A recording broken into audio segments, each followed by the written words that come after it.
how it was found. You know, you need to get checked. Dr. Emmanuel Minja. Hello, Katie. Is the transplant surgeon at Piedmont Atlanta. He points out the short wait for a donor is rare. Chris has a big blessing to be able to find someone. By far, majority of the kidney transplants that we perform here in the United States are coming from deceased donors. You should know more than 90,000 people in this country are on a waiting list for a kidney. Right now, more than 2,800 of them are in Georgia. More than 37 million Americans have chronic kidney disease. Also worth noting, last year, more than 27,000 kidney transplants took place. And after 3 hours, those little sisters, big gift, ready to be placed into Chris. The family waited anxiously in the lobby, knowing their lives were about to change forever. Fittingly, during the holiday season. He now is carrying a piece of her, and that they're combined together, but they have been all their lives. So, in Buckhead, Northwest Atlanta, Kevin Stewart, Fox 5 News. The Edge at 11 starts now. Tonight on The Edge, a West Bloomfield family gets quite the scary surprise when their security camera picks up a neighbor with a gun walking straight towards their front door. Fox News' Jessica Dupnack shows us what happens next and how the homeowner is reacting. This all started with a 911 call on Monday morning. The shooter's wife calling police saying that she was scared and that her husband was having a mental health breakdown, plus he had guns. For seemingly no reason at all, he was headed straight across the street to his neighbor's house.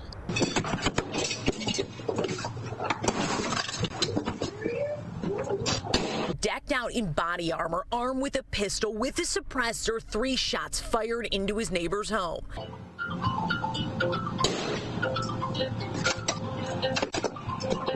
Clearly today there was some type of a mental health issue at play. Nothing diagnosed, though. Inside, Michael Norman, his 2-year-old granddaughter, daughter, and wife. Yeah, and we're friendly. Like, he's a friendly neighbor. I mean, I know everybody always says it, but never would have thought this guy would do that. The shooter even did their roof a few years ago, but the man Monday was a stranger. Nothing.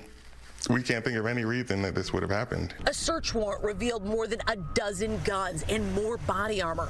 West Bloomfield police ending up wrestling him into cuffs using a taser.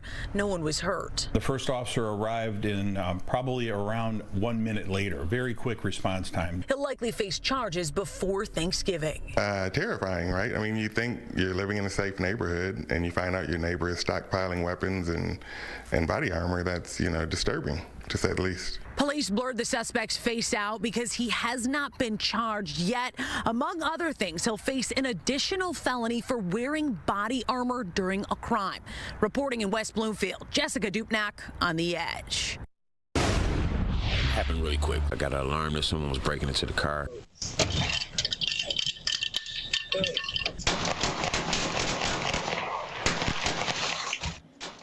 Scary moments for a Detroit homeowner as suspects open fire at him after he interrupts their attempted break-in.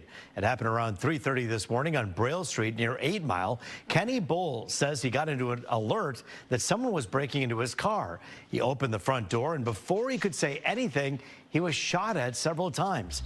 Thankfully, he was not hit. What were you thinking in that moment? Actually, I wasn't.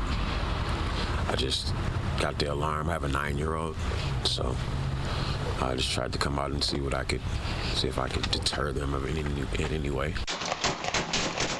Those suspects are still on the run tonight. Detroit police continue to investigate. This is like the movies, but this is real life. A little confusing. I was like, what's going on? And then she was like, I don't know. I just heard pop, pop, pop. Still on the run, a frightening scene at Partridge Creek Mall in Clinton Township when shots ring out near the movie theater. Police say a 17-year-old boy was hit by a bullet around 7 last night. He's now in stable condition and recovering, but the shooter got away. Police say the suspect was wearing a green hoodie with white flowers, jeans, and tennis shoes. Now, investigators are asking anyone who may have information to speak up so they can track him down. Oak Park police searching for the driver involved in a deadly hit and run. This happened early Saturday morning on 9 Mile in Harding. Police say the victim, a 71-year-old veteran, was in a wheelchair when he was struck in the roadway. The driver who hit him took off. The victim lay on the side of the road for hours before someone stopped by. and he had died from his injuries. We did start life-saving measures. We worked CPR for quite some time, and he was pronounced deceased on scene.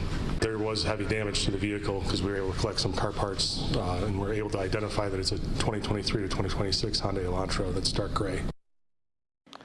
Crime Stoppers is offering a $2,500 reward for information leading to an arrest. In this case, call 1-800-SPEAK-UP if you can help. A Detroit firefighter is accused of clocking in, saying he was working when he wasn't. The allegations span a 4-year period, and now we're getting a look at the findings of the city's Inspector General report. Fox News' Dave Spencer joins us live with more. And Dave, this is still a developing story in so many ways. It certainly is, and when you get to the bottom of it, the alleged fraud here is the accusations is a Detroit police firefighter, is accused of clocking in, like you said, without actually going to work to the tune of $120,000. That's if you add up 150 hours that were on his timesheet that the city of Detroit says shouldn't be there. That's all in a Inspector General report that was just recently made public. And it also says others are to blame as well. The firefighter in question, James Hill Harris, who has been a Detroit firefighter since 2000. And if his name sounds familiar, his father, Walter Harris, was also a firefighter, killed in the line of duty back in 2008, fighting a fire started by an arsonist. James Hill Harris is accused of fraud, putting 150 hours down on a timesheet when he allegedly wasn't working at all over that 4-year span. Well, at least those 150 hours. The accusations first surfaced back in 2022, but the alleged fraud dates back 4 years prior to 2018. Leading the charge in all of this, the Detroit Office of Inspector General, who looked over phone records and time cards. They also alleged 2 supervisors within the department should have caught the fraud but never did. The report says those superiors should also be punished within the department. As for Hill Harris, he was originally fired but appealed through the union and remains on the job. When it comes to the issue of fraud, the DPD commissioner says they are already addressing the problem while working to bring back trust in the community and within the department. I brought in a new payroll manager last year, which she's amazing. She does biweekly audits on every single member. We now have members clocking in physically in and out, where before they could clock in virtually. And we're having, there are safeguards in place as far as the overtime must be pre-approved now prior to working overtime. So with those things, I'm proud to say that we're looking at our lowest overtime rate in 5 years. They could still trust the fire department, they could still trust our firefighters, our medics, and everyone on the job. But just like any huge organization, I mean, we have 1,300 members. So any huge organization, you may find people that will, bad actors is what we call them. Now, I did reach out to Hill Harris. He directed me to an attorney who sent me a statement which reads, the Office of Inspector General was created to build trust. The final report abandons that mission. The report is factually incorrect, procedurally defective under the Detroit City Charter, and defies common sense. The report suggests a predetermined conclusion and disregards sworn evidence submitted by decorated public servants who have served the city of Detroit for decades. No further comment at this time. Now, right now, Hill Harris has been demoted by the fire commissioner from lieutenant to fire operations firefighter. The commissioner also left the door open for potential more punishment in this case once he says he has time to go over the 200-page report that, again, was just made public. Reporting live, Dave Spencer on The Edge. Obviously, the investigation does continue with this particular person, but in general, it sounds like fire officials are saying things have changed for the better in terms of making sure that nothing like this, if these allegations are true, will happen again. Yeah, the commissioner says they conducted their own internal affairs investigation separate from the Inspector General and started implementing these changes about a year ago. And they said that they're already in place and they hope that nothing like this will ever happen again if these allegations are true. We'll continue to watch as these allegations are investigated. Dave Spencer for us live tonight on The Edge. Thank you. We have some big changes coming up. We have some wet weather tomorrow with system number 1, and then we have blustery cold weather With system number 2, that comes for Wednesday night into Thursday, which is Thanksgiving. There are some very light sprinkles out there, but a better chance for some steadier light rains will be tomorrow. Let me show you the headlines moving forward. We're going to be up near 50 for your Tuesday, but Wednesday will be windy with falling temperatures. And look at Thanksgiving. Yep, we're going to see some snow and blustery weather as well. Look at this, some winter storm watches in effect up in the snowbelt areas east of Traverse City. So if your travel plans take you up there the next couple days, not so much tomorrow, but Wednesday and Thursday, you'll find some snow. For us, pretty mild at 45 degrees, 45 in Lansing, 45 as far north as Port Huron. The cold air is starting to spill down through the Rockies. It's still another day and a half away, but here comes system number 1 with some wet weather tomorrow. System number 2 brings the wind and the cold, and you'll see it in the forecast. Sprinkles for the rest of tonight. Some light rain tomorrow, back near 50 degrees, and then brisk and colder Wednesday night into Thursday. It stays cold into the upcoming weekend. We'll show you that forecast, detailed forecast at 4 a.m. Roop. All right. Thanks so much, my man. As we approach Thanksgiving, a helping hand for those in need in Wayne County. The Detroit Wayne Integrated Health Network has partnered with the Team Wellness Center, collecting food for the holidays. The two organizations gave out donations to selected families, passing out hundreds of boxes of food.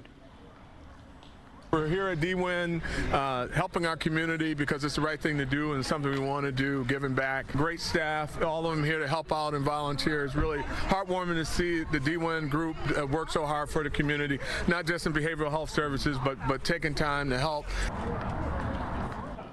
Donated food includes turkey, canned vegetables, soup, pasta, and boxed meals. Yeah, they pulled in the detective. Scrubbed through Walmart footage. This $20 must have secretly been made of gold or something. All this drama over $20? How it nearly landed this woman in prison. You're watching The Edge at 11. Also tonight.